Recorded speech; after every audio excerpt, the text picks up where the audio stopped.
miss, did he miss? Junior Watanabe on my. Hey, y'all, welcome to the Sports Corner, because sports, what's sports without women? You know?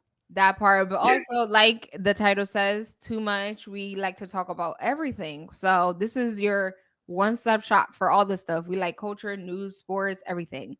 Yes. So this topic that we're going to talk about is kind of sports, but not really, but it does incorporate sports. So if you know Dan Orlovsky, he's like one of the main correspondents for NFL on ESPN. And so this week on Wednesday, April 2nd was World Autism Day, and Dan Orlovsky's son, Madden, was highlighted during World Autism Day on NFL Live on ESPN. And his drawings were featured on all of NFL Live screens and monitors around the studio. And when I saw this video, we're going to play parts of it, I cried because, you know, Dan Orlovsky mentioned how Dan Orlovsky himself played in the NFL. He's all about sports. And you know what I'm saying? Usually when you have a son, you probably want them to follow in your footsteps. You know what I'm saying? Of course, you want whatever's best for them. But if you grow up playing sports, you're most likely going to at least try to set up your son for that way. And if they end up being an athlete, they end up. If they don't, they don't. But Madden was diagnosed with autism pretty early on, like around 2 years old. So they already knew like that wasn't going to be his path.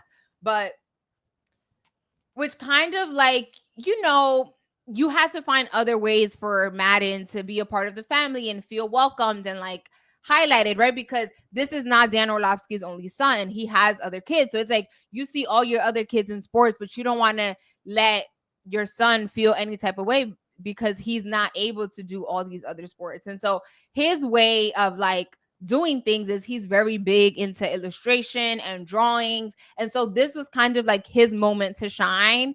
And when you guys see this video, it is so heartwarming.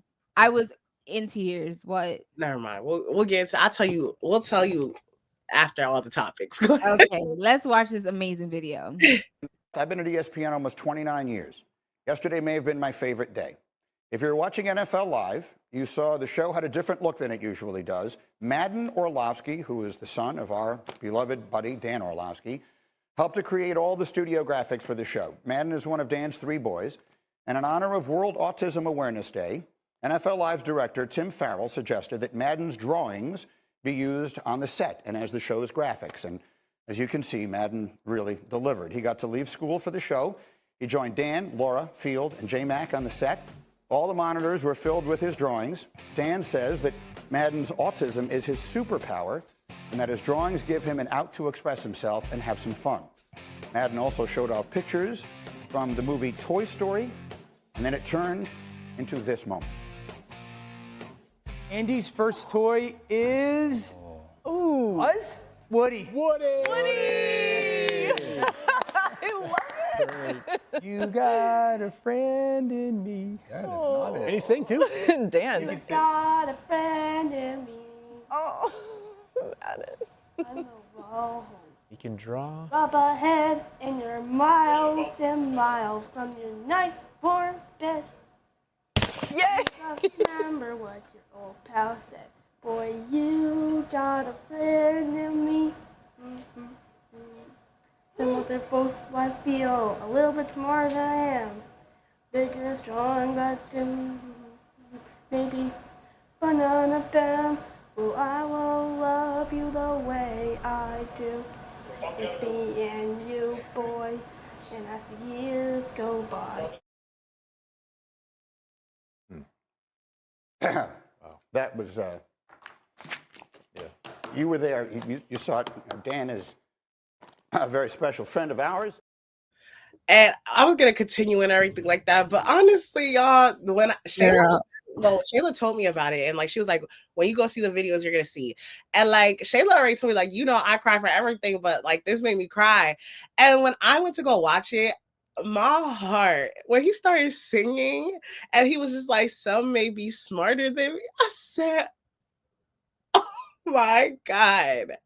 And it's like, as someone who has people in the family who are like autistic or on the spectrum and stuff like that, I like, in our household, we like, not our household, but like in our family dynamic, like we always say, like, you don't treat them differently. Like you treat them with respect, you don't baby them and stuff like that. Obviously, if they need extra assistance, you provide that. But at the end of the day, they are still like humans. They're still living, breathing, doing things just like us. But there is something like they're just not the same as us all. But that doesn't change the way that you treat them. So it's like to see Dan Orlovsky. Yeah. Orlovsky. Yeah, him. Like seeing how like he's like, it's like you see like proud parent moment. Like you see him singing, like obviously like him singing that song word for word. That's something that they clearly do in the family together. Like it's just like it touches my heart when I see, because we see a lot of times with people who do have children, like, and the child isn't like diagnosed with anything and they're treated like absolutely nothing. So to see like him literally being, and obviously we don't know these people, but from what we could tell, like you can see the love is there. There's no like, yes, we understand. Like he talked about how, I didn't show the clip, but they talked about how like one of the things that he's been doing like for a while is drawing. Like that's something that he loves to do. And like from the drawings that you can see, they're not terrible, right? So it's like a lot of times like you could lie and be like, oh my God, your drawing's the best. And like you're literally lying. But like for this, like I really see like true talent there. And so like I just love to see that. And it really touches my heart. And I think videos like this sometimes remind you like, you got a friend in me. Yeah. When every time I watched it, I teared up again because first of all, I'm very empathetic. And so I'm always like nice as is, but I just feel like it's such a cruel world. And there's so many people that are just like mean and nasty. And so when you see someone like this who is like, especially children, they're so like, they don't judge. The world is free. Like they say how they feel. And obviously there's different spectrums of autism, right? But he's like verbal. And Dan says this, like he's very grateful to his wife because we see this finished product. It's not finished, right? He's still very young, but like this takes a lot of time and dedication and like seeing seeing all the specialists, the like so many, like it is a team working to make sure that he has what he needs. And I just feel like him having this moment and like his parents embracing what he does, like yes, it's drawing, right? Like this is his way of listening to like this is his way to like express himself, and his parents validate that. You know what I mean? Instead of like, oh, I'm tired of drawings, they said we have boxes and boxes and boxes of drawings. And like, they embrace that. This is what he likes. This is what he does. And I don't know. I just love that. And my mom says like when she used to live in Puerto Rico and I was younger, she used to babysit like twins that had autism. And she says like those are the kindest people. They love hard. And regardless of what disability you may have, I think that we all deserve the same amount of love, the same amount of respect. And yes, maybe it may take longer for people to, write or get their thought out, but that doesn't mean that they're any less than anyone else. And I strongly believe in that. If you disrespect anyone in front of me, especially someone that has a disability or something other, I do not play that. Don't do that in front of me. I cannot stand people that are rude, people in wheelchairs or whatever. They just slam doors, can't even open the door. Like, yeah, just rude people. So I appreciate that. And it was such a moment of like love and just, I love that. Yeah, He has a future. He gonna have some drawings incorporated in Disney. This is an amazing story.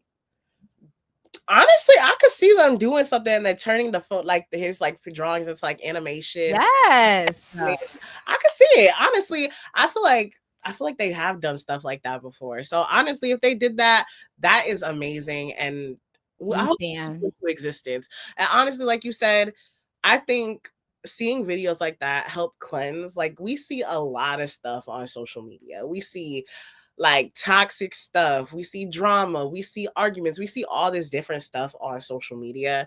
So to like have that type of cleanser where you can see something like this and like it gives you that heartwarming feeling, I just love that. And I was just like, oh, We need more of that. no, honestly. And so I just want to move into our next topic. We were going to talk about Anthony Edwards, but honestly, there's not much else to say other than there was these rumors going around that he had asked the judge if he could pay all 18 years of his child support up front, and everybody took that narrative and ran with it. But come to find out, that wasn't true. It was False. just a rumor. But the thing that's crazy about it is how believable it was. Like, I could see him doing that because we've seen his actions in the past. So all I'm going to say to that situation is, one, I would hate to be a man, because what do you mean you're not getting rid of the baby? But at the Not same the woman taking the side of the man. no. Wait, whoa. Pause. Flag on the play. What? Ref, do something. Let me stop. Okay. No, I'm not taking no sides. I 1000% think that he's trash as hell for that. I think if you laid down and made your bed, Right.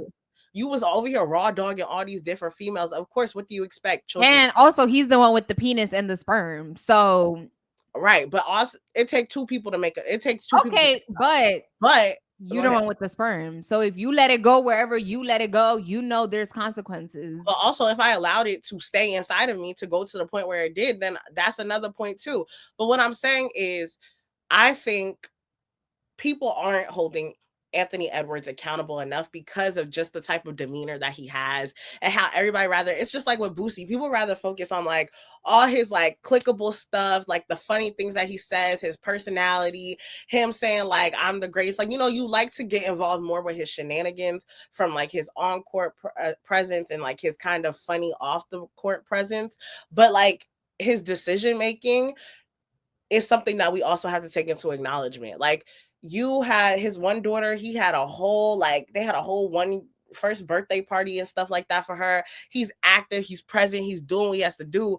But you laid down with this other girl and you had a baby with her. Regardless of how you feel about her now, you still rocked with her enough to raw dog her. And now this is I don't like to say the consequence, because a baby is a baby. Like, the baby didn't ask for this. Right. The baby didn't ask for this. So I don't like to say consequence, but like that's typically the phrase. Like, this is the consequence of result. action. Actions have reactions. Right. Okay. So like, if that is your child, well, she's saying that's your child. You like to sit there and say that's not your child, but she is telling you wholeheartedly that is your child. So we're going to go off the fact that's your child. So stand 10 toes for your baby. I think, yes, he is young and stuff like that, but at the end of the day, even when we're young, we understand, like we mentioned, all actions equal a different type of result. If you do this, that's negative, or you do this action, this is what's going to be the outcome. So you can't sit there and play stuck now. So I think that we do need to acknowledge the fact that, like, sir, you're fucked up for this, basically.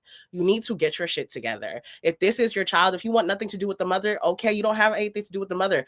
Take care of yours, make sure your child is good, and go about your day. So that's why, like, when I saw this whole, like, rumor thing, it was crazy because it is believable just by the way that he's been acting. But that's all I wanted to say to the situation. The next thing we want to talk about, right? If I've said this now, I feel like I said this before. We love Jamorant. That's my cousin in my head, right? In my head, me and him locked in. We really family. And I feel like, honestly, if we was true blood family, half the stuff that he did in the past, I'd have been in his behind about. We would have nipped it after the first incident. But, you know, maybe some people just don't got people like us in their circle. No, you know that the best advice is the one you give yourself. We all have those friends that you tell them, don't do this, this is the way to go. But at the end of the day, you're going to end up doing whatever you want to do. Actually, I'm an example of that. I'm very hard-headed. I ask for opinion, but at the end of the day, I'm going to do what I want. So I think he does have people that clock him. But at the end of the day, he's the one in the court making the plays. So he ends up doing what he wants. You know, you're right. You do have a point, and I'm the friend who's always there to be the I told you so. So, yeah. So So the reason why we're talking about him today is because if you know, in the past, he's had his own incidents and stuff like that when it comes to like gun-related suspensions and like an 8-game suspension that he had back in March of 2023, and then a 25-game suspension in the season of 2023 to 2024. So it's like for flashing a gun on social media and stuff like that. So like we've seen him go through these consistent incidences. So when he played, there was already a warning that was issued against him and Buddy Hield. Isn't that Hield? Buddy Hield? Buddy Hield. Or Hield? From the Pacers. No, girl, what? No, not the Pacers. He's on the Golden State Warriors right now. But basically, I forgot he got traded. This is all to say that there was an incident when he was the Memphis Grizzlies is the team that he's on. We're versed in the Golden State Warriors, and he had shot a 3 basically, and he did this like arm thing where like it looked like he basically shooting guns, and so there was a warning already issued against him and Buddy for doing like the gesture. So a few days passed, and they recently played the Miami Heat on Thursday. And obviously, while everything is happening, he does the motions again. So this resulted in him being fined $75,000 for the gesture. So basically, the NBA released this statement saying that Memphis Grizzlies guard Jamorant has been fined $75,000 for twice making an inappropriate gesture on the court. It was announced today by the executive vice president, head of basketball operations. Morant was previously warned by the league office that this gesture could be interpreted in a negative light. The gesture was made by Morant during the win against the Miami Heat, whatever. So I remember the first incident. I'm going to show it I have the Golden State one so you guys can get a better idea of what we're talking about. So this is the one where he was versing the Golden State Warriors. Some form of gesture there. You can make that what you want. And then Buddy Hield kind of respond. Right. So basically you see the gesture. So when Shayla first sent it to me when we were first talking about the first one, I said, some people just don't know how to learn their lessons. Right. And to me, I understand, like we talked about like earlier, like I mentioned with Anthony Edwards, you have these players who are known for like, you know, their outward personality, doing whatever they want, doing what I feel, doing this, doing that. But it's like, at what point do the consequences start to make you think twice, right? And I understand that's what I love about Jamorant. That's what I liked about Anthony Edwards, is that they didn't care. They're going to do what they want, say how they feel, because that's the type of person that I am. But at the same time, you kind of have to be aware of where you're at sometimes. Or not even just that. Personally, me, I don't like to lose money for real. And if I keep getting fined this, that, baby, I promise you, and I don't like to govern people's behaviors, but there's just a certain amount of money you could take from me before I'm like, you know what? Let me switch this up. And also, it's just like, what is the reason? Like, you are living out your dreams. In order to make it to the NBA, it's years of work. You know what I'm saying? Years. You finally made it. Don't let this dumb thing be the reason that you get kicked out. Like, if you're fighting for like something that's bigger, but like stuff that like, you don't need to be doing this. You already got a heads up. You already know they got it out for you. Because unfortunately, they are waiting. The same way Draymond is, there's like a list of like 2 watch lists. You know, they got extra eyes on you. Draymond Green's a part of that. Anthony Edwards is a part of that. And so is Ja. So you already know you have to be in your P's and Q's. And do I agree with it? No. But unfortunately, when you are getting paid millions of dollars, you do have to follow some rules. And if that rule is just don't make these gestures, please, it's really not that deep. But on the other side of the coin is the NBA has allowed players to continue playing that have abused women. And it's like, that's okay. Right. But you can't do a hand gesture. So I'm just like, keep the same energy across the board. And like we said, Jamorant, we feel like he's our cousin. This is just cousin talk. Like, don't, like, the league is scamming you out of $75K. Like, you could have been getting a new watch, new whatever you wanted, a new vehicle for $75K. Your daughter, you could have taken, you know what I'm saying? Like, don't let them so easily scam you out of the money that you're working hard for, right? Day and night, you still put it into work. Right. So Was I think it worth it? that's kind of the thing that I wanted to touch on, is like, on that, two things can be true at the same time. And just like what I said earlier with the Luigi incident, I'm like, you guys, you can't deem one punishment or one action worse than other actions, right? So like, I understand they're saying this paints him in a negative light, this, that, and the third. Okay, so how about the NBA players that's out here whooping their wives, who are out here doing all this other stuff, right? Like, I have yet to see that type of punishment be brought up against them. And it's like, I understand you're like, oh, the gesture is this, that, and because of his past incidents. Okay, just, it's like, sometimes you just gotta let people be who they are. And I kind of also wanted to mention the NFL. So the NFL had the NFL officially banned like the nose wipe. And if you know, it's like, I know it from Young Thug, but it could be from something else or somewhere else. Basically, like, it's like slat and like you wipe your nose and stuff like that. So they have banned that, like classifying it as an unsportsmanlike conduct. And I kind of wanted to like ask you, Shayla, right? When it comes to the NBA or the NFL dictating what type of celebrations can be okay and which ones aren't, because if y'all are like, and so I want to also mention, for the Golden State Warriors clip, we saw like it was very direct, like he's shooting at them.